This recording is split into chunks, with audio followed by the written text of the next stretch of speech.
Hello বন্ধুরা, কেমন আছো? আশা করছি ভালো আছো। পুজো তোমাদের কেমন কাটছে? পুজোর মধ্যেই আমি তোমাদের জন্য নিয়ে আসলাম দ্বাদশ শ্রেণীর চতুর্থ সেমিস্টারের রাষ্ট্রবিজ্ঞান প্রথম অধ্যায়, আন্তর্জাতিক সম্পর্ক, মূল ধারণা ও রাজনৈতিক মতবাদ। এই অধ্যায়টির সমস্ত প্রশ্ন ও উত্তর আমি দেখিয়ে দেব। তোমরা জানো বোধহয় এখান থেকে 2 ও 6 নম্বরের প্রশ্ন আসবে, 8 নম্বরে কোনো প্রশ্ন আসবে না। এই অধ্যায়টির ধারণা দেওয়ার জন্য আমি একটু এর বিষয়বস্তু নিয়ে আলোচনা করছি, তাতে তোমাদের অধ্যায়টি বুঝতে সুবিধা হবে। তারপর প্রশ্ন উত্তর নিয়ে আলোচনা করব। তো চলো শুরু করা যাক। বিষয়বস্তু: আন্তর্জাতিক সম্পর্ক আইআর একটি শৃঙ্খলা হিসাবে দ্বিতীয় বিশ্বযুদ্ধের পর থেকে বিকশিত হয়েছে। এটি কেবল রাষ্ট্রগুলোর মধ্যে যুদ্ধ ও শান্তির বিষয় নয়, বরং তাদের পারস্পরিক সম্পর্ক, সহযোগিতা এবং সংঘাতের কারণগুলো বিশ্লেষণ করে। আন্তর্জাতিক সম্পর্কের সুনির্দিষ্ট কোনো সংজ্ঞা নেই। বিভিন্ন রাষ্ট্রবিজ্ঞানী বিভিন্ন দিক থেকে এর সংজ্ঞা দিয়েছেন, তবে এর একটি সর্বগ্রাহ্য সংজ্ঞা পাওয়া যায়। সেটি হলো কুইন্সি রাইটের মতে আন্তর্জাতিক সম্পর্ক হলো এমন একটি আন্তঃশাস্ত্রীয় বিষয় যা বিভিন্ন রাষ্ট্র এবং অরাষ্ট্রীয় একক সময়ের মধ্যে গড়ে ওঠা রাজনৈতিক, অর্থনৈতিক, কূটনৈতিক, সামাজিক, আইনগত ইত্যাদি সকল প্রকার সরকারি ও বেসরকারি সম্পর্ক নিয়ে আলোচনা করে। এর প্রধান 4টি মতবাদ হল বাস্তববাদ। বাস্তববাদ এটি মনে করে আন্তর্জাতিক রাজনীতি হলো ক্ষমতা ও জাতীয় স্বার্থের সংঘাত। রাষ্ট্রগুলো নিজেদের অস্তিত্ব রক্ষার জন্য সবসময় ক্ষমতার লড়াইয়ে ব্যস্ত থাকে। এর মূল কথা হলো মাইট ইজ রাইট, যার শক্তি আছে তার ক্ষমতা আছে। আদর্শবাদ এর মূল লক্ষ্য হলো যুদ্ধ প্রতিরোধ করে বিশ্বে শান্তি প্রতিষ্ঠা করা।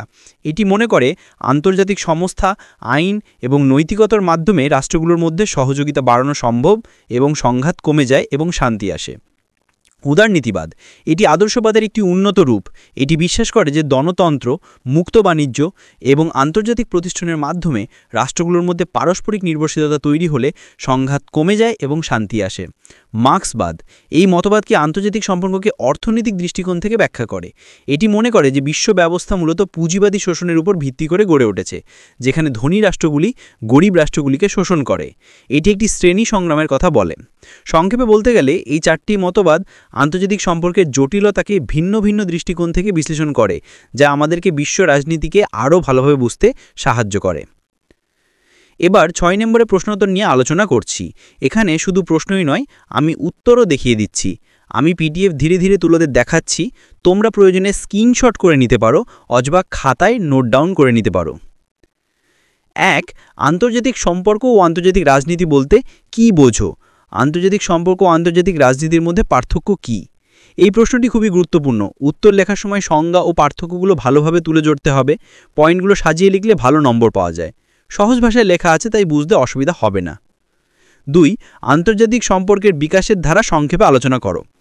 এই প্রশ্নটি বারবার আসে। আন্তর্জাতিক সম্পর্কের বিবর্তনের প্রধান পর্যায়গুলো মনে রাখলে উত্তর লেখা সহজ হবে। পয়েন্টগুলো সুন্দর করে সাজিয়ে লিখলে পরীক্ষক খুশি হবেন।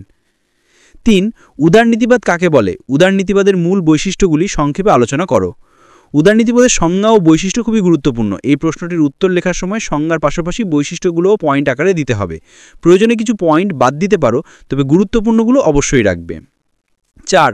আন্তর্জাতিক সম্পর্কের তত্ত্ব হিসাবে বাস্তববাদ ও আদর্শবাদের তুলনামূলক পর্যালোচনা করো। এই প্রশ্নটি তুলনামূলক আলোচনার জন্য খুবই উপযোগী। বাস্তববাদ ও আদর্শবাদের পার্থক্যগুলো ভালোভাবে বুঝে লিখতে হবে। তোমরা চাইলে সংজ্ঞাগুলো আগে দিয়ে তারপর পার্থক্যগুলো পয়েন্ট আকারে সাজিয়ে নিতে পারো। 5. মার্ক্সের মূলনীতিগুলি আলোচনা করো। মার্ক্সের মূলনীতিগুলো জানা থাকলে এই প্রশ্নের উত্তর সহজেই লেখা যায়। প্রতিটি নীতি আলাদা আলাদা পয়েন্টে আলোচনা করবে। এই প্রশ্নটিও অনেক গুরুত্বপূর্ণ। 6. মার্ক্সের বিপ্লব সংক্রান্ত তত্ত্বগুলো আলোচনা করো। মার্ক্সের বিপ্লব তত্ত্বটি একটি জটিল বিষয়। এর কারণ, চরিত্র, শর্ত এবং মূল্য নিয়ে আলোচনা করলে উত্তরটি সম্পূর্ণ হয়। তোমরা পয়েন্টগুলো দেখে নাও এবং সহজ ভাষায় বোঝার চেষ্টা করো। 7. মার্ক্সের হাইতাসিক বস্তুবাদ তত্ত্বটি আলোচনা করো। হাইতাসিক বস্তুবাদ মার্ক্সবাদের একটি মূল স্তম্ভ। উৎপাদন ব্যবস্থা, উৎপাদন শক্তি ও উৎপাদন সম্পর্কের দ্বন্দ্বের ধারণাগুলো স্পষ্ট করে লিখলে উত্তরটি আকর্ষণীয় হবে। এই পয়েন্টগুলো ভালো করে দেখে নাও। 8. জাতীয় স্বার্থের সংজ্ঞা দাও। জাতীয় স্বার্থ রক্ষার বিভিন্ন উপায়গুলো উল্লেখ করো। জাতীয় স্বার্থের সংজ্ঞা ও তার রক্ষার উপায়গুলো সহজ করে লেখা হয়েছে। পরীক্ষায় ভালো নম্বর পেতে হলে সংজ্ঞার সঙ্গে সঙ্গে উপায়গুলো বিস্তারিতভাবে আলোচনা করা উচিত। 9. বৈদেশিক নীতি নির্ধারণে জাতীয় স্বার্থের ভূমিকা কী? এই প্রশ্নটি আগের প্রশ্নের সঙ্গে সম্পর্কিত। বৈদেশিক নীতিতে জাতীয় স্বার্থের ভূমিকা কতটা গুরুত্বপূর্ণ তা উদাহরণ দিয়ে বুঝিয়ে দেবে। তোমরা চাইলে সংজ্ঞাও যোগ করতে পারো, এতে উত্তর আরও মানসম্মত হবে। এবার 2 নম্বরের প্রশ্ন নিয়ে আলোচনা করছি। 2 নম্বরের প্রশ্নগুলো দেখে নাও, তবে এর উত্তরের জন্য তোমাদের হোয়াটসঅ্যাপ চ্যানেলে যুক্ত হতে হবে, সেখানে এর উত্তরগুলো আমি আপলোড করে দেব। অথবা তুমি নিজে থেকেও প্রশ্নের উত্তরগুলো তৈরি করে নিতে পারো। এর লিঙ্ক ডেসক্রিপশন বক্সে দেওয়া আছে। ভিডিওটি ভালো লাগলে একটি লাইক ও সাবস্ক্রাইব। তোমরা নিশ্চয়ই দেখতে পাচ্ছ যে আমরা একটি হোয়াটসঅ্যাপ চ্যানেলও খুলে দিয়েছি, তার লিঙ্কও দেওয়া আছে। তোমরা চাইলে হোয়াটসঅ্যাপ চ্যানেলেও যুক্ত হতে পারো। ভিডিওটি ভালো লাগলে একটি লাইক ও সাবস্ক্রাইব করে টুভিশনের সঙ্গে যুক্ত থেকো। তোমাদের দিন শুভ হোক। 2 নম্বরের প্রশ্নগুলোর উত্তর আমি হোয়াটসঅ্যাপ চ্যানেলে দিয়ে দেব।